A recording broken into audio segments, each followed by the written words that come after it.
What's up guys, Chandler here with Rise Magic, and before I get into the 6 psychological tricks that I want to teach you, first I want to show you the video that inspired me to make this video. Whenever you're eating with somebody, whether it's at lunch or a dinner party or something, ask them a question right when they put food in their mouth. They're gonna do the awkward, like obligatory, chew fast, point at their mouth, nervous laugh thing, and it's super funny every single time. And you can like take it a step further, get other people to get in on it with you. Everybody's just asking this one person questions as soon as they're just taking mouthfuls of food. Oh man.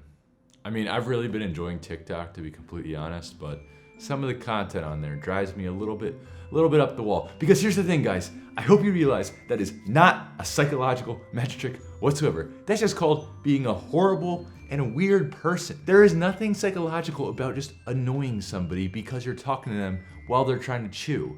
If we take it to the extreme, that's like, hey, psychological magic trick. If you want to really annoy somebody, if you want to really get under their skin, kill their dog. You're gonna make them sad, angry, depressed. It's gonna be so funny. You might even start a movie trilogy. Obviously, that's taking the concept to the extreme, and it's a joke. What I wanna do is not just complain about these videos. In fact, if you wanna watch me complain about some TikTok magic tricks and also be amazed, be sure to check out my reacting to TikTok magic trick video. But for this video, we're not gonna do anything with magic tricks and cards and stuff like that. We're gonna dive right into the psychologics, everything in your brain. Let's get started with 6 psychological magic tricks. Some of these are gonna be extremely beneficial, stuff that you use every single day, and some just a little bit weird. Let's start with a weird one. You ever felt like someone's staring at you? You can feel that someone's looking at you. A great way to tell if they're looking at you without going is to just let out a nice big yawn. Apologies in advance if I made you yawn by just doing that, because the whole point of this is that yawning is contagious. This is an absolute fact and backed by science. If you yawn, people who see you yawn are very, very likely to yawn as well. So all you gotta do is whip out a nice little yawn and then pay attention to your peripheral vision. Just keep an eye out. And if that person that you feel is staring at you yawns, you crack the code.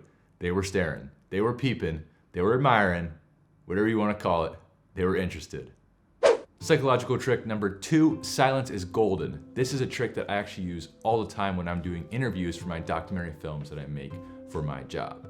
When you're talking to somebody and they're not giving you really everything for an answer, maybe one-word answers, not really expounding on their point, and you want to learn more, you want to get to the truth, just let them talk. It's not as simple as that, but the vast majority of people do not like that awkward feeling when you're having a conversation and there's a nice lull, especially if you maintain eye contact.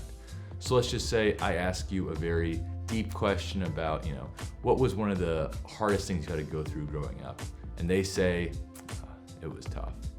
If you look at them dead in the eye and just keep nodding,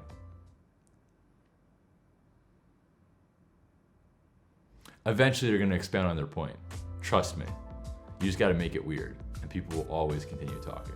Psychological trick number 3. This is called the serial position effect. It's something you could use in so many different situations in life, and even your routine if you're a magician. What this effect basically means is that people will have an extremely vivid memory of what happened first in an event and what happened last. But in the middle, that's a fuzzy zone. If you're a magician, this means that you want your first trick to be absolutely incredible and your last trick to be absolutely incredible. You could fill it with just some mediocre tricks in there, and people are gonna be talking about what you did at the beginning and what you did at the end anyway. I shouldn't really say mediocre, but it's just important to know some filler tricks so you can fill in that spaces. Now let's say you're a student and you want to do a class presentation. If you have a killer presentation that you want the teacher to remember, that you want your classmates to remember, you did a really good job with it, you're gonna wanna go first or last. That way you will be in vivid memory for the teacher and the students. In the same sense, if you have a horrible presentation, and honestly, we've all been there, finishing that presentation at 3 a.m. and doing it the next day, you're gonna wanna just sneak your way in the middle, see if you can just get by. People will forget it, because you're in the middle. Serial position effect. We're moving fast and we're already on psychological trick number 4. This one's all about building a trusting relationship fast. And I kind of feel bad calling this one a trick because you don't want to trick people into trusting you. This is just the truth. This is a great way to build a repertoire with someone extraordinarily quick. For this, let's use the example of a date.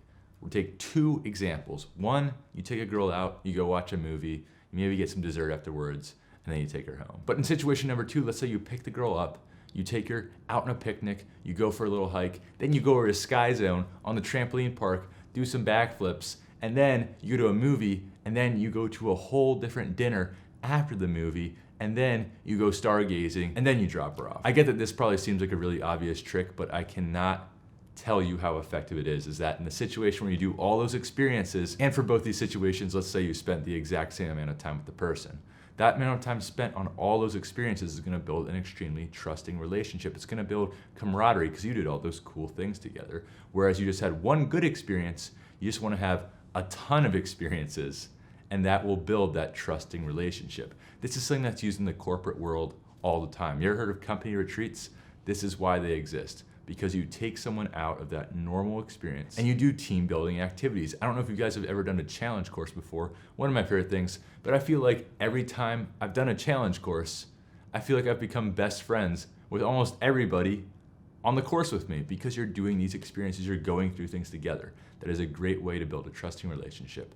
So if you want to get a better relationship with somebody, plan a day where you do lots of things together. Let's move on to psychological trick number 5. This is another one that I feel kind of bad calling a trick, but it's something that's very, very useful if you want to, I can't say trick, but let's say you want to trick people into liking and trusting you. Or forget the trick part, you just want to get people to like and trust you more often. You want to be a nicer, better person. A key to this is being a good listener that makes somebody feel important. Here are a couple easy ways that you can accomplish that. 1, names are extraordinarily important. I am the worst with remembering names. I'm so bad with it. But when I'm meeting somebody new, I always make an effort to take a nice little note, log of their name and use it almost instantly right after learning their name in a couple of sentences. This makes this person feel very important if you remember their name. I'm sure we've all been in a situation where you meet somebody and then later on in the conversation, they call you by your name and you're just kind of like, wow. It hits different when somebody takes the effort to remember your name. In the same sense, being an active listener in these conversations is key to people remembering you and liking you. A great way to be an active listener is not just to nod and go, yeah, is to avoid saying stuff like, that's crazy, wow, that's insane. Those are the stock answers that almost everybody says when somebody's telling a story. I've even seen some jokes on Twitter where someone's like, man, I don't get how many times I have to tell somebody, wow, that's crazy, before they get the point that I'm not interested in what they're saying. Let's try and do the opposite of that. And a great way to do that and become a better conversationalist and in turn make you a more likable person is to listen to what someone's saying, obviously. But the best way to be an active listener is to paraphrase things that they said in an interaction with you. I'm gonna use a really weird example so that you guys remember to use this, okay?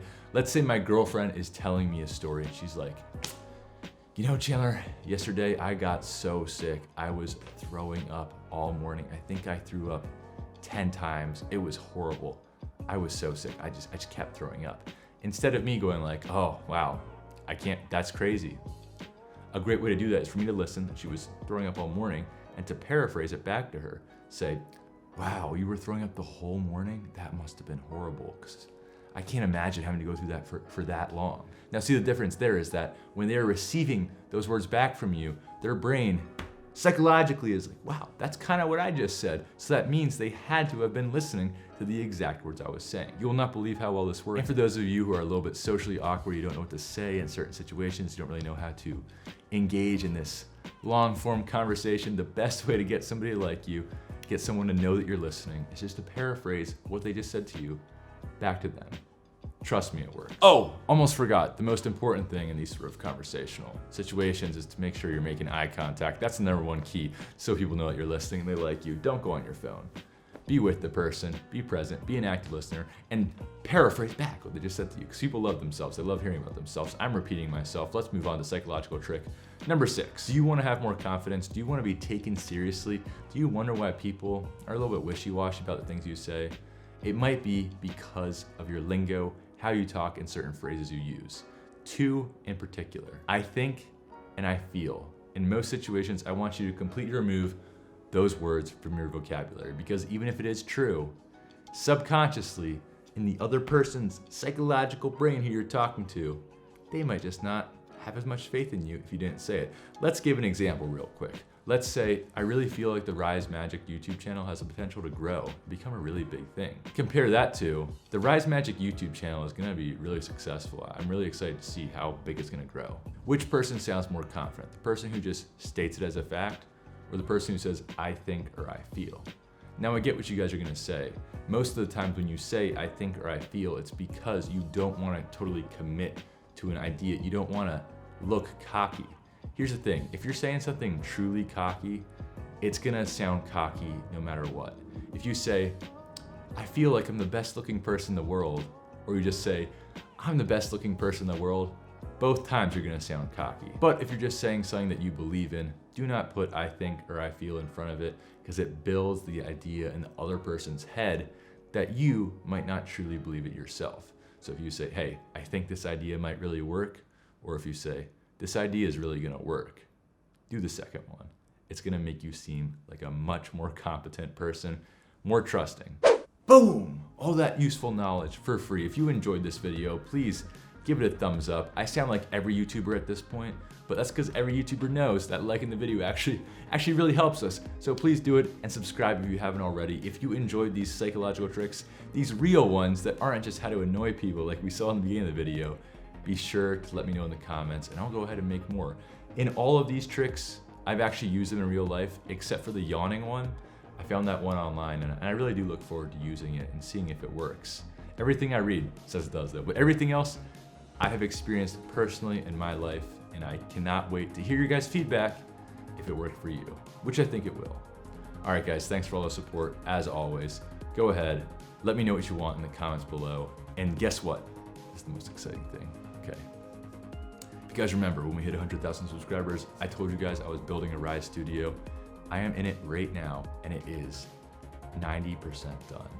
I'm thinking next week we do the full studio review, and I'm so excited. I'll see you. Peace out.